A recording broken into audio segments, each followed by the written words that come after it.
CPI Wednesday. Strap in, 4 minutes to post. Somebody got the Beeks report. Bonds rallying. 465 on 10s. MBS up. Call it 3 to 5, 6 ticks across the board. Taking on some risk going into this number. Overnight stocks, I'll say mixed, maybe slightly to the upside. Here onshore indicating up across the board. VIX up a bit, Bitcoin down a bit. Commodities up across the board, really. Brent testing 90, so really interesting here that you have bonds in the positive with surging oil prices. Crude up about a point. I don't know, more confusion. Trump says we control the strait. Iran says we don't. We're running out of time on the memorandum of understanding, which I didn't even know still existed. So who the heck knows? Overnight data. There was a lot of it, nothing super noteworthy. A bunch of inflation data in secondary and tertiary areas. For the most part, maybe slightly bond friendly. I mean, I'd maybe call it more neutral than anything. And Fannie's roll today, MBA mortgage applications up week over week, a couple points. Refis up, purchases up a little bit. And I guess we're feeling good going into this number. We're expecting a 3.4 headline, which is down from 3.5. We're expecting a 0.1 monthly, which is up from negative 0.4. We're expecting a 2.5 annual core, which is down from 2.6. And we're expecting a 0.2 monthly core, which is up from flat. Although, as we explored yesterday, I don't know, some are reporting 0.1. So, the long and the short of it is we've got under a minute, too late for you guys to do anything. We were long, pretty much the stack. We covered sixes, covered about half of our 5.5s. We still have a slightly long bias here, as I kind of indicated. Up in coupon, though, we are flat-ish. No sense taking on risk. It's a volatile number. I think the consensus here is that oil prices weren't high enough for a long enough period in July to really matter. I think folks are expecting a miss here. I want to say we better get it because this is going to reverse in a hurry. Here we go. Wow. On the screws. Headline expected 3.4, came in 3.4. Monthly expected 0.1, came in 0.1. Annual core 2.5, came in 2.5. And I don't know that I've seen that in a while. And the monthly 2.2 came in 2.2. So how does the market feel about it? In some respects, first move worse. I'm going to say that this is a sigh of relief. Let me see here now. Bear with me for a second because I've got to do just maybe a little bit of house cleaning. I think we're a little bit long Fannie sixes. Seth, if we are long Fannie sixes and we are actually up 9, which I would imagine we're not, let's cover that position up 9, please.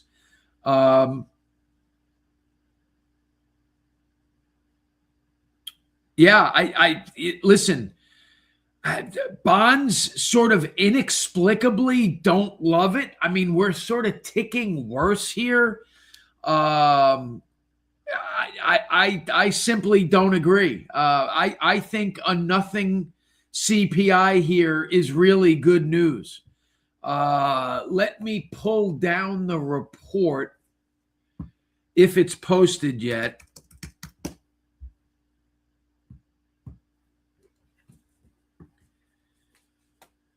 It has posted. Shelter rises. So we're going to look at the components here, folks. That's where everyone's going to turn their attention. So let me share my screen here.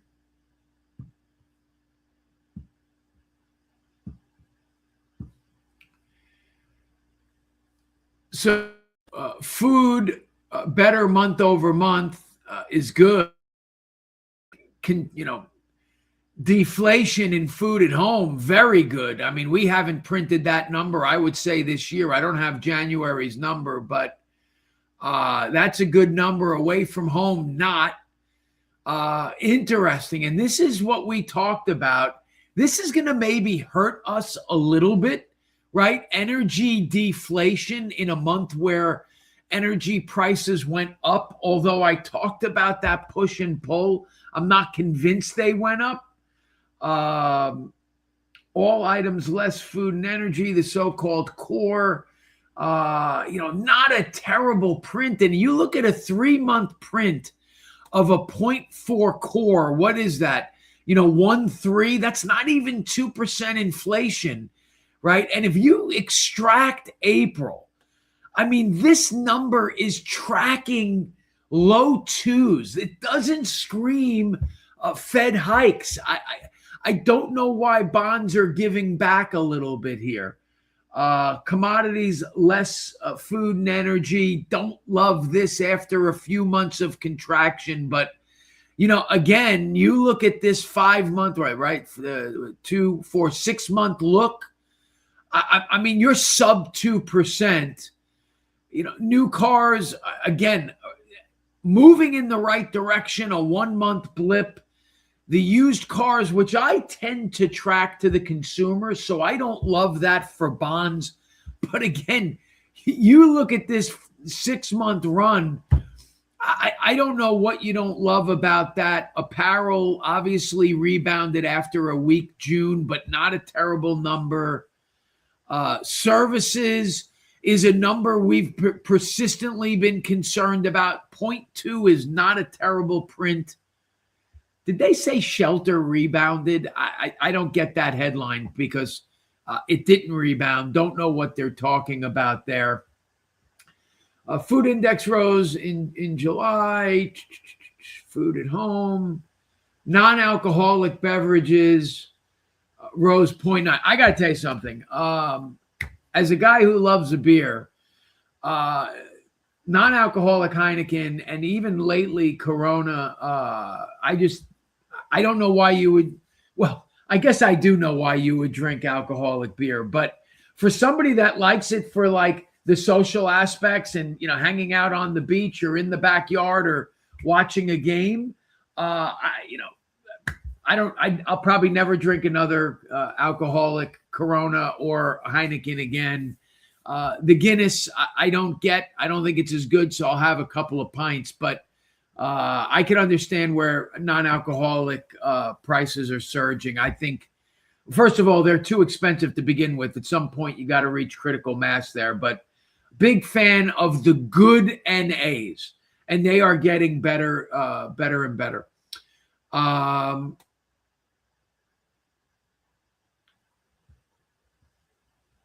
Let's see here.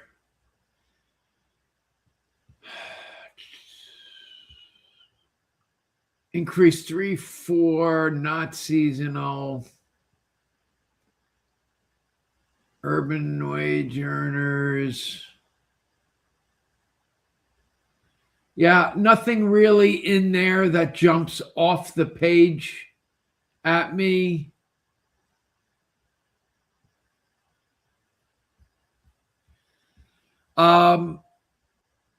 Yeah, I don't see it. I think it's a great number. I mean, I don't think it's a lifesaver, right? I mean, I don't think this is a 3, 9, 10s, a 101, a par handle Ginny 5 sort of number. But I don't quite understand why we are worse than before the number, unless some folks were betting pretty big that this was going to miss. And by the way, I mean, and we talked about this in the buildup. There seemed to be, I think, logical evidence to suggest that higher oil prices didn't necessarily make their way through. So, I'm going to be, talk out of both sides here a little bit. I am a little bit disappointed that some of these numbers weren't worse. What I would have rather seen is energy prices may be better, but the components worse because the change in energy prices didn't make their way through. Don't love the used car sale piece. Don't love the transportation services piece. Shelter, is becoming sort of a non-factor, and that could be a reason for pause, simply from the standpoint of that was an excuse as to why inflation was running hot. We've run out of that excuse. So that is potentially, a reason to not feel excited about this number. Sort of just looking for some initial reaction. I've been trying to find the super core right out of the print lately, and that has been harder to get. So we'll probably have to talk about that tomorrow without really diving in and wasting airtime. So long story short, at a minimum, this is a no whammy CPI report. At a maximum, and bonds, MBS sort of making back. Okay, so super core, thanks Matthew Graham, 189. So that is, what is a 1.189 times 12? 2.25. Look, by the letter of the law, is a 2.25 print, is a 2.5 print restriction territory? Yes. I haven't looked at this recently, but the last I checked, months and months ago, the Fed felt like we were in restrictive territory. Now, this is some back of the napkin. I'm not saying tried and true, but to whatever extent Fed funds are running hotter than inflation. And so where are we? 3.75 Fed funds and 2.5 core. Where were we? Like 2.6 headline? Is that what we just printed, or was it 3.3? Arguably we're in restrictive territory. So to get even more restrictive on this sort of print, I'm not seeing it. Yeah, 3.4 headline. I'm not seeing it, right? So I don't know why bonds aren't a bit more relieved, other than some of the Iran rhetoric. So where do we go from here? Let's look at the economic calendar. Obviously, we have PPI tomorrow. Don't know that we're going to really care a heck of a lot about that, but keep your eye on it. Claims are going to be important. But now to me, I turn my attention to retail sales. And I think we're potentially set up for a big miss there. Sentiment, I tend to discount. And then next week,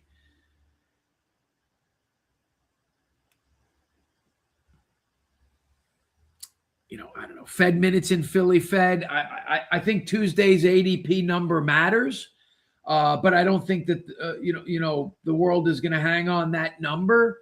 So to me, what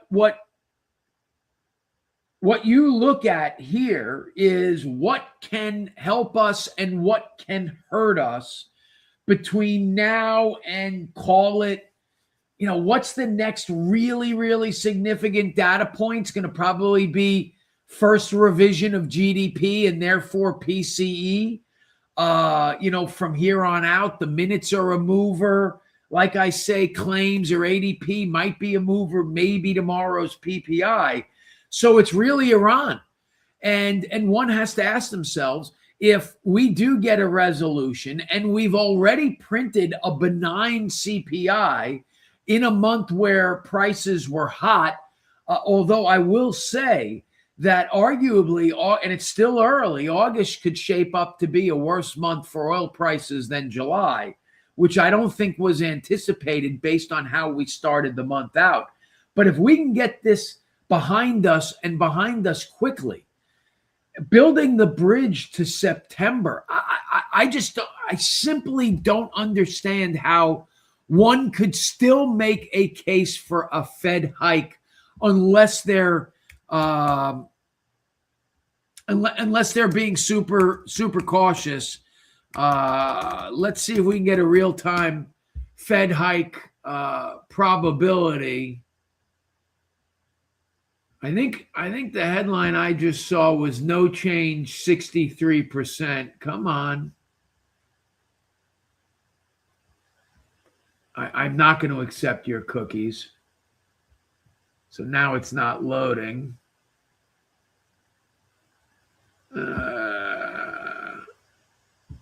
We'll go to Polly here. 65% no change. 34% a 25 hike for September.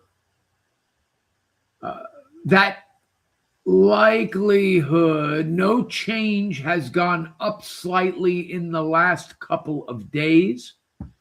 October 28th, we've got a 68% no change.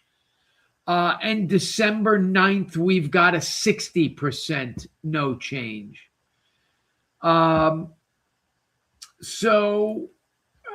Gosh, I don't know. To me, I'd be 80% no change for September, 85% no change for September. What would that imply? Maybe it would imply 25, 50 basis points in fee on MBS. We'll see if everybody else comes around to that. How do I trade this today? I think so. Now this becomes interesting, right? I don't know what refi day is this month. By the way, MBS, the more I talk, maybe we should stay on all day, is coming around to my way of thinking. 10's down to 465. We're better by 4 basis points across the board. MBS, 6, 7 ticks better across the stack. As we talk through this, right, the idea that we don't have anything coming that could absolutely kill us, right? There's no blockbuster report. So these reports are going to potentially just chip away. So using the logic of lose small, win big. Just as I said yesterday, I don't mind growing a bit of a float bias, right? I think the same can be said here. If you could take it day to day and you're sort of really keeping an eye on it, I don't know that there's anything on the horizon outside of Iran that could be a gut punch. And being that we're really, really, really not pricing in a resolution here, neither in oil nor bonds. I do think that there's more upside than downside, in a big way. Where are we going to retrace to here? 470? We're going to lose a quarter point, whereas maybe there's 50, 75, 100 basis points in upside. I don't hate more of a float bias after this on the screws, sigh of relief, no whammies sort of number. But you are running out of time for August. When I look at the 6.5 chart, I continue, when I say continue, we had a week or two period where we moved off that sensibility, but I continue to be full on lock there. I don't know why you wouldn't be. This being said, there's a little bit of an anomaly that I'm going to circle back to real quick here in a second. I think 5.5, five, much more willing to take on risk here. You're talking 5.25 to 5.75 note rate ish, and then 5.5. I think this is just a wide screen. I'm probably 50-50 lock there. If I look at a 2-day chart, I certainly expect rate sheets to price better almost across the board. And that's where I'd be more aggressive to lock if you are better. Now, here's the caveat on the sixes in several of these coupons. The August-September drop which is the roll, is super wide. I mean, talk about like 9-tick drop on 6s. That's preposterous. And so once we roll, if all things are equal, I'd be really surprised and disappointed if we didn't sort of tighten up a little bit. And so therefore, I think that once you absorb the roll, it makes me less inclined to lock, more inclined to wait it out, because at a minimum, right, I want to try to get back to where August was pricing, somewhere around a 102 handle. If you're locking effectively what is a September 6 at 101.5, I just don't see it. So again, there are many reasons here why I'm a bit more float bias, but Bulls and Bears make money, pigs get slaughtered. You had a little bit of a bounce. You sort of got out of here with little to no damage and a little bit of upside even. If you got a near-term closing, I don't see how you don't lock it. September, I'm still floating. Thanks for joining. Thanks for watching on replay. See you guys tomorrow. Choo-choo.